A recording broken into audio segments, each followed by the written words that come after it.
कैसे हैं आप लोग? अच्छे हैं? अभी जो हम लोग बात करने वाले हैं, वो बात करने वाले हैं बच्चों के आंदोलन को लेकर। सवेरे-सवेरे बच्चों ने पाटलिपुत्रा स्टेशन को पूरा घेर लिया, ट्रेनों को आने-जाने नहीं दिया और ये सब कारण जो बना, वो बना मद्य निषेध का जो एग्ज़ाम है आज 14 जून को वो। आखिर क्यों ऐसा किया गया? बच्चे क्या इस तरह के काम करने के लिए जाते हैं? वो तो एग्ज़ाम देने के लिए जा रहे थे। एग्ज़ाम पर समय पर पहुँचना चाह रहे थे और उनको पता था कि भैया ये ट्रेन है जो रात में वो मॉर्निंग आवर में हमको पहुँचा देगा, आराम से अपने सेंटर पर पहुँच जाएँगे।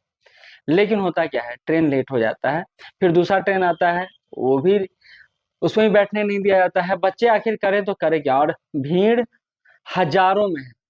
करीब-करीब 5 से 10,000 के आस-पास बच्चे हैं। अब वो एग्ज़ाम नहीं देने जाएँगे तो उनका पूरा मेहनत जो साल भर का वो बर्बाद हो जाएगा। अब क्या करें? तो बच्चे ट्रैक पर ही उतरेंगे।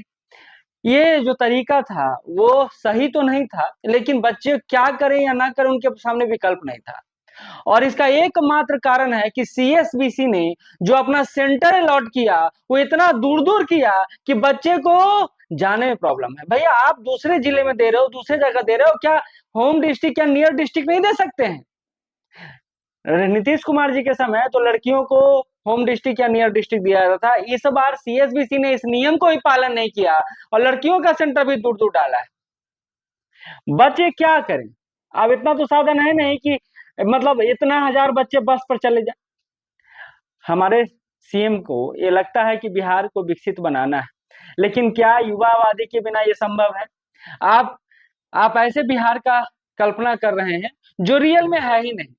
युवाओं के आधार पर ही बिहार का विकास होगा, ये बात सर्वमान्य तथ्य है। लेकिन इस तथ्य को झुठला करके अगर आप इन बच्चों को कभी पेपर लीक, तो कभी आप सेंटर मैनेज, तो कभी ब्लूटूथ वाला टेक्नोलॉजी के साथ खिलवाड़ और कभी जैमर के साथ खिलवाड़ और कभी ट्रेन के साथ खिलवाड़, ये लगातार चल रहा है। बच्चों का एक डिमांड है और वो सही डिमांड है। ऐसा नहीं कहूँगा कि बच्चों की गलती नहीं है, बच्चों की गलती यह है कि वो रेलवे पर विश्वास किए, वो सरकार पर विश्वास किए। नीतीश कुमार जी के समय कभी-कभी स्पेशल ट्रेन भी दिया जाता था जब बड़ा एग्जाम होता था तो। लेकिन यहाँ सरकार अनभिज्ञ है, सरकार अपने कार्यों में लिप्त है, स्टूडेंट बेचारा भटक रहा है।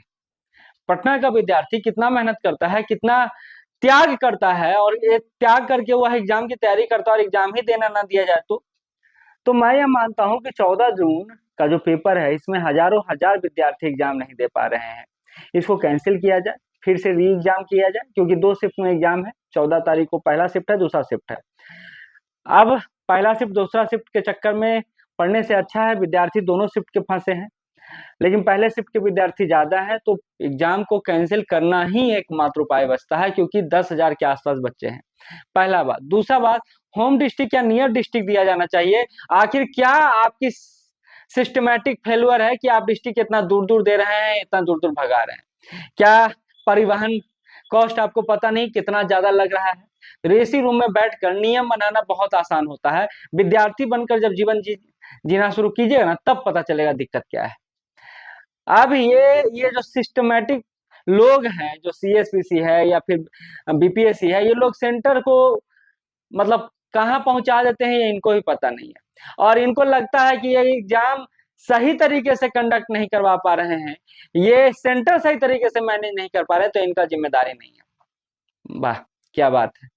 तो सीधा-सीधी माँग है, आपको क्या लगता है? छात्रों को क्या लगता है? ये ज़रूर कमेंट करिएगा और ज आपको ख़ास करके जो हमारे व्यूअर हैं, क्या लगता है किसकी गलती है? छात्र की गलती है या फिर सरकार की गलती है या फिर सीएसपीसी की गलती है?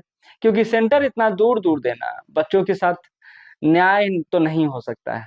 ऊपर से बच्चे जब विश्वास करते हैं कि हमारा सिस्टम हमको समय पर पहुँचाएगा, तो वो सिस्टम समय पर नहीं पहुँचा पाता। तो उनके पास एकमात्र उपाय बचता है कि भैया कुछ तो किया जाए, तो उन्होंने कल वो कृत्य किया। हालाँकि आप देखिए पुलिस का रवैया कैसा रहा। अब इसको लेकर आपका कमेंट एक बहुत ज़रूरी है। कमेंट ज़रूर कीजिएगा। धन्यवाद।